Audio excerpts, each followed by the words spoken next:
प्रभाग क्रमांक 5 मधून श्री राजेश श्रावण चौरे हे उभे होते आणि काउंटिंगचा आज दिवस होता. आम्ही त्यावेळेस आतमध्ये होतो. आतमध्ये असताना काउंटिंगमध्ये या लोकांनी अशी बदमाशी केली की एट ए टाईम 14 टेबल त्यांनी लावले, 14 मशीना एक सोबत फोडल्या आणि 14ही मशीनवरचा आम्हाला आम्ही 2 मतमोजणीसाठी आम्ही दोघं जण आतमध्ये असताना 14ही मशीनवरचा आम्ही रिझल्ट घेतला.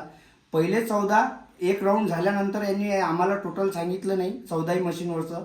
आम्ही आमचं टोटल लिहून ठेवलं होतं कोणत्या उमेदवाराला किती आहे.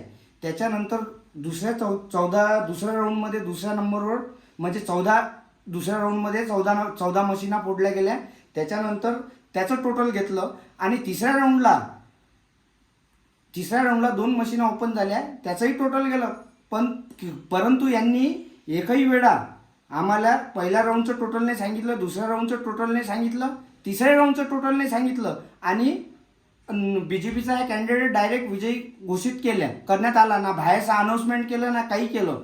त्याच्यानंतर यांनी जे केलं, यांचे आमदार राजेश वानखडे आतमध्ये असताना आम्ही अर्जही दिले, आमचे अर्जही घेतले नाही. आमचं टोटल होतं राजेश श्रावण चौरे 3714 आणि बीजेपीचं टोटल होतं 3720.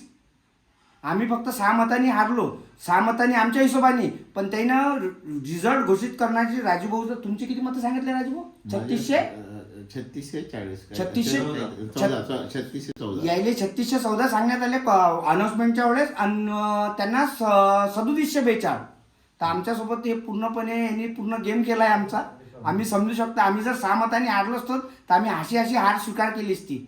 पण हे यांना काय ठरवलं काय नाही, यायचे आमदार येणं जाणं, आमचं कोणीच नाही तिथं. आम्ही दोघंच जण आणि एका दमानं पहिल्याचा रिझल्ट सांगितला राऊंडचा ना दुसऱ्या ना तिसरा डायरेक्ट रिझल्ट घोषित केला. रिकाउंटिंगचे अर्ज आमचे घेतले नाही. रिकाउंटिंगसाठी गेलो असता त्यांनी आम्हाला धुडकावून लावलं. राजेश वानखडे जे आमदार आहेत दिवसाचे ते तिथं जातीने हजर होते आणि त्यांनी तिथं प्रेशराईज केलं आणि हा सर्टिफिकेट वाटपाचा कार्यक्रमही आपण टाकला लवकरात. असाच गोंधळ अंजनगाव सुरजित झाला होता नगर अध्यक्षाच्यासाठी. ताई त्यावेळेस बोलल्या होत्या पण तेव्हाही काही झालं नाही मला असं वाटते.